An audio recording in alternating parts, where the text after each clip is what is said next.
I'm just doing a quick vlog today on container gardening, and we'll be exploring this further in our online teaching.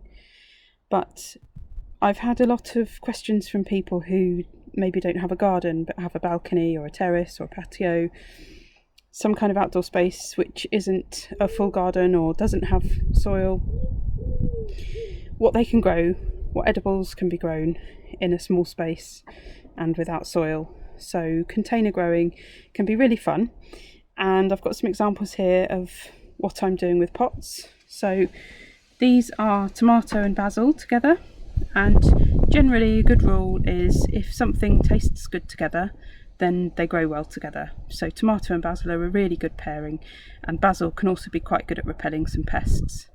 Now, tomatoes get pollinated by bumblebees through vibration, so really you want them outside and you want the bees to have good access, and if possible you want to be planting other plants which encourage bees. And one that we found really successful this year in our garden is comfrey. That's really good at encouraging bees, and I'll be doing a vlog about comfrey very soon. So you can see we've got some fruit coming. There's a tomato there and some more flowers as well. So I've put the canes in just to tie up the tomatoes and make sure that they don't get too heavy and weigh themselves down. And then this next pot is runner bean. So you can see there's some really good runner bean flowers on there, and in the centre of the pot, if you can just see, I can move those leaves.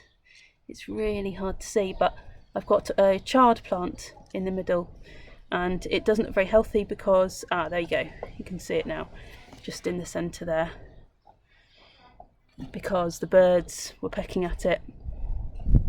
So this is outside our back door, and the birds like the leaves of the chard and they've been pecking away at them. So I've had a bottle over them which has just flown down, so I've just had this bottle top sitting over the chard plant just to protect it from the birds. So runner beans and chard in that one, and I'll do this one which is a courgette plant, and got some nice flowers coming on it there, and some more runner bean.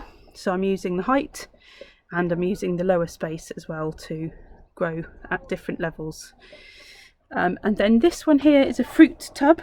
So in the centre I've got a currant bush, that's quite young. That's one that I propagated myself, so I took a cutting, and I'll show you how to do that in a future video, and some strawberry plants around the edge.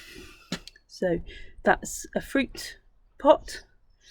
And then I've got a herb pot, so that's just showing you the variety of herbs, and I'll be doing a specific vlog on herbs, but that's a mixture of basil, peppermint, yarrow, lemon balm, oregano.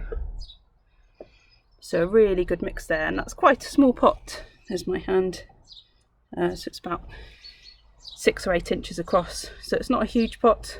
So altogether these wouldn't take up a lot of space, and I've got them against the south facing wall of our house, so they're really taking up the sun there, and the wall absorbs the heat. And if you want to learn more about growing on edges, then check out our vlog on vertical growing. See you next time.